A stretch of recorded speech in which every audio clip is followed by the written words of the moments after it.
probably remember a cartoon pig who got pregnant, and the entire internet lost its mind. Truth be told, I was super excited about this episode. In case you missed it, Mummy Pig from Peppa Pig announced live on Good Morning Britain that she was expecting her third piglet, ultrasound photo and all. The clip pulled 6.1 million views on TikTok. There was a gender reveal party at Battersea Power Station with the chimneys lit up to announce it was a girl. Mummy Pig landed the cover of Grazia. The baby was named Evie, and families got to meet her in a global cinema release. A preschool brand ran a celebrity pregnancy playbook. It was all brilliant work. At the same time, it's the kind of campaign that splits a room. Half of comms thinks it was brilliant. The other half thinks that putting a fictional pig on the cover of a fashion magazine is the end of civilization. For the record, I think it's genius, and I'm not even a little bit conflicted. Genius. But brilliant or cynical is the wrong argument. The right conversation we should be having isn't whether the campaign was good. It was freaking brilliant. The right conversation is whether the campaign was a system and what the difference between those two words cost you. That is what this month's PESO Model Diagnostic is about. Every month, I run a high-visibility, award-winning brand through the PESO operating system lens, not to Monday morning quarterback, great work, but to show you the gap between what looks finished and what actually compounds. Episode 1 was Budweiser, where the biggest paid moment of the year still didn't add up to a system. It was coordinated, brilliantly coordinated, but it was not integrated. Episode 2 was Liquid Death, the rare brand whose operating system is the product, which was as close to PESO perfection as you can get. Peppa Pig is the most interesting one yet, because it's a cartoon, of course. But unlike Budweiser, the integration here is real. And because, let's be real, we are diagnosing a cartoon character, and it's really freaking fun. So on this week's Spin Sucks podcast episode, I'll show you that there is a PESO gap, but it isn't where you would expect it.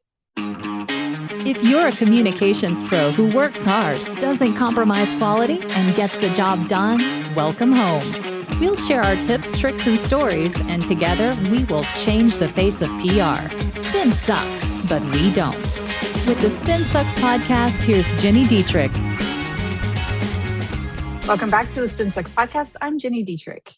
Before we get started, I have a little tidbit for you. Did you know that if you can't finish watching right now, you can subscribe to the audio version of this show? We're on all the platforms where you get your podcasts, including Spotify and Apple. Or you can subscribe to our newsletter at spinsucks.com and get it in your inbox every Tuesday morning, directly from me. Peppa Pig was not a one-off stunt. It was a campaign with architecture. Pretty Green, the agency behind it, built the whole thing to mirror a real pregnancy. 4 chapters rolled out over months, each one engineered to keep the story alive. The pregnancy reveal, the build, the gender reveal, the arrival. They opened with earned media most friends would kill for. Mummy Pig's first ever live television interview on Good Morning Britain, holding a sonogram. They treated a cartoon character exactly like a celebrity expecting a baby because the team understood that the public cannot resist a celebrity pregnancy and the media cannot resist covering one. The clip exploded on TikTok. Real journalists covered a fictional ultrasound with a straight face. And then they kept feeding it. A real-life gender reveal that lit up Battersea Power Station, a London landmark in the answer color, a Grazia cover shoot, cameos in the cultural conversation, other expecting celebrities and podcasters riffing on the news, which is the kind of organic pickup you can seed and you can hope for, but you cannot manufacture and you cannot pay for it. Child psychologists and parenting journalists were brought in to give the storyline real substance, framing a new sibling as a teachable moment for the millennial parents Hasbro most wanted back. And then the payoff. Evie arrives and the story extends into a global cinema release, Peppa Meets the Baby. Plus, they had content across YouTube, Spotify, and retail. The narrative didn't just trend and die. It landed somewhere you could buy. PR, social, earned, experiential, owned content, retail, all of it moving in sequence around one idea for months. It was PRWeek Global and PRmoment Awards in 2026, and it earned them. This, my friends, is not just what good looks like, it's what fantastic looks like. It's so good. I mean it. Before I diagnose anything, let us sit in that appreciation for a second because the team got real things right that most teams never ever reach.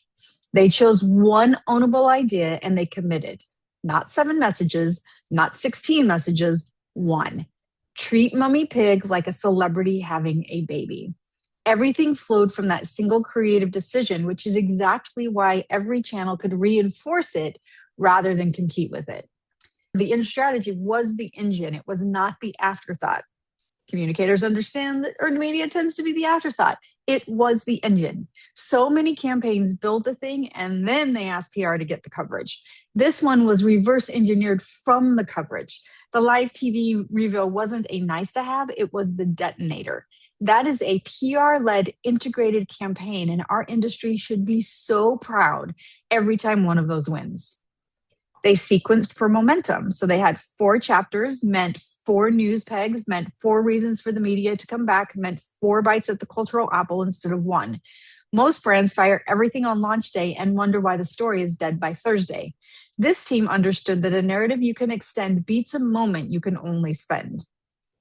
They gave it substance under the stunt, the child psychologist angle, the new sibling as a teachable moment framing. That's the layer that turned a gag or a stunt into something that modern parents could feel good about. It rebuilt brand relevance, not just brand awareness. This is a genuinely high maturity campaign. If your team can do this, you are doing far better than most. And that is where the diagnostic gets interesting. With Budweiser, the gap was obvious. It was a lot of coordinated activity, but there wasn't any integration. Peppa Pig is the opposite. The integration is here, so I'm not going to act like it isn't. The gap is just one level up. It's not coordinated versus integrated. It's campaign versus operating system. So let me walk you through the difference by channel. Owned media first, because that's my love, of course. The campaign generated extraordinary attention, but where did it land? A cinema release and some YouTube and Spotify content are downstream products, not an owned hub built to catch a once-in-a-decade traffic spike and then converted. When 61 million people look you up, the question is whether there's a piece of owned real estate engineered to turn that look into a relationship, an email capture, a parents community, a reason to come back next week. The attention was enormous. The owned net underneath is the part I can't see from the outside, which usually means it's thin. Not to say it's not there, but I just can't find it. Earned media, best in class, absolutely no notes, no notes. This is the channel that carried the entire thing, and it's the reason the campaign worked at all. Shared media, also strong. 61 million views, organic celebrity pickup, the kind of social spread that money cannot ever buy. But notice what kind of sharing it was. It was sharing about an event. Once the event concludes, the sharing concludes. There's a difference between social momentum tied to a moment and social momentum tied to an ongoing relationship with an audience. And then paid. Here's a real one. For a brand with a 1.2 billion franchise, where was the paid amplification engagement to extend the spike rather than let it die? The textbook move when earned overperforms this hard is to put paid behind the winning content to keep it alive and route the new attention somewhere that compounds. From the outside, the paid layer looks light relative to the size of the earned moment. The wave came in huge, and I'm not sure anyone was set up to surf it past the crest. It did come in huge, and they didn't amplify it. It totally makes sense because it was a PR-led campaign, and comms pros rarely use paid for their work. But in a PESO model program, you're missing out on amplification of all of that work you've done, of making it work for you. It's not wrong, it's just incomplete. Let me continue with integration and measurement, and then I'll show you what else they could add. So integration, this is the surprising part. Integration is the campaign's strength, not its weakness. Everything is connected. The problem is that the integration was built only to last the length of a pregnancy. And truth be told, it could be because that's all the agency was paid to do, which might very well be the thing. But if we're talking to Hasbro directly, the integration was built to last the length of a pregnancy, and the internal team could have taken it over from there.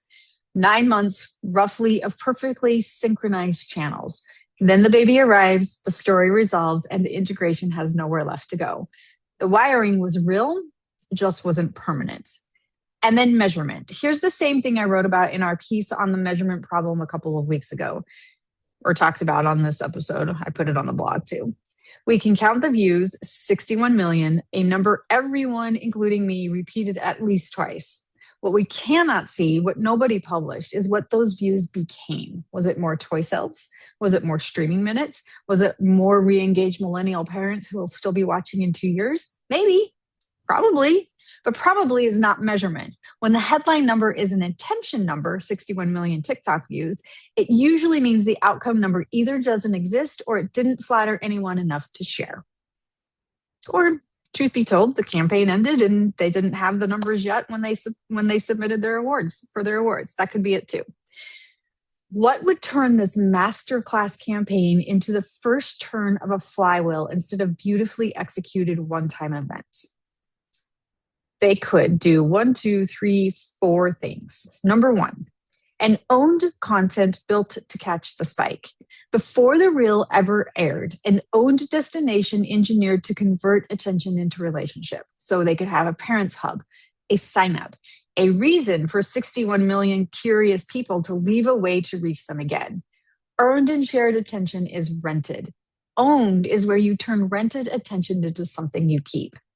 Number two, they could have put paid behind the winners. The moment the Good Morning Britain clip took off, paid spend behind that exact content to amplify and extend the wave, pointing to the owned anchor hub. You don't let your single best high-performing piece of earned media in 5 years crest and recede without putting money behind it. That's leaving the compounding on the table. Number three, a measurement spine that connects the moment to the business, not views, the path. How many of those 61 million views ended up somewhere that matters? Subscribed, bought, came back, and how do we know? If you can't draw that line, you can't tell whether you built equity or you just rented a really good afternoon. And number four, a chapter 5 that never ends. So they had 4 chapters, right? We could add an always on chapter 5. The campaign had 4 chapters and a finale. An operating system doesn't have a finale. The question a campaign like this leaves wide open is the one every team should sit in. What is the always on engine that keeps newly re-engaged parents close once the novelty of the baby wears off? Because the gravity of every big campaign is the same. You spike, you celebrate, and then everyone moves on to the next launch, and the audience you just won quietly drifts back to baseline. None of this is a knock on the work, not at all. Please do not take this as a knock. It's one of the best integrated campaigns I've seen in a very long time. It's just simply the difference between a campaign that ends and a system that keeps feeding itself. The first is a sprint, the second is a wheel. Peppa Pig proved it can sprint faster than almost anyone. Whether there's a wheel underneath is the only question that matters now. You don't have a pig. You don't have a cartoon character. You don't have a power situation. You probably don't have a 1.2 billion franchise behind you. It does not matter. The lesson is the same at every size budget and every size team. And here are 3 questions you can ask during your next planning session. Number 1, when your best moment ends, what keeps running? For Peppa Pig, the baby arrives and the 4-chapter story resolves. For you, the campaign ramps, the launch ships, and the event closes. If the honest answer to what runs on Monday is nothing until the next campaign, you have a campaign habit, not an operating system. And truth be told, that's exhausting. It's exhausting. Build an operating system so you don't have to keep doing campaigns. Naming that is the whole first step. Number 2, where does your attention land and can you keep it? Every team can generate a spike if they try hard enough. The mature ones build the owned net underneath it first, so the attention has somewhere to live after the borrowed channels return it. Before your next big push, ask where the attention is supposed to land and whether anything there is built to hold it. And number 3, can you draw the line from the moment to the business, not the views, the outcome? If your biggest number this year is an attention number, that is not a victory. It's a question you haven't answered yet. The brands at the top of the PESO model maturity ladder can draw that line. The ones still stuck count views and hope. Here's the thing I keep coming back to. Peppa Pig ran one of the most integrated campaigns of the year, and it still leaves these 3 questions open. So if a campaign this good has this much headroom, what does yours have? That's not a criticism. It's the big, fat opportunity you have in front of you to excel. If you have a brand or campaign you'd like me to diagnose, join us in the SpinSucks community. It's a great place to get advice, brainstorm ideas, and build real relationships with your peers. You can find us at spinsucks.com/community. That's spinsucks.com/community. And make sure you follow us on LinkedIn, TikTok, and Instagram. We're posting tips, how-tos, cheat sheets, and more every week. I'll see you next week. Bye.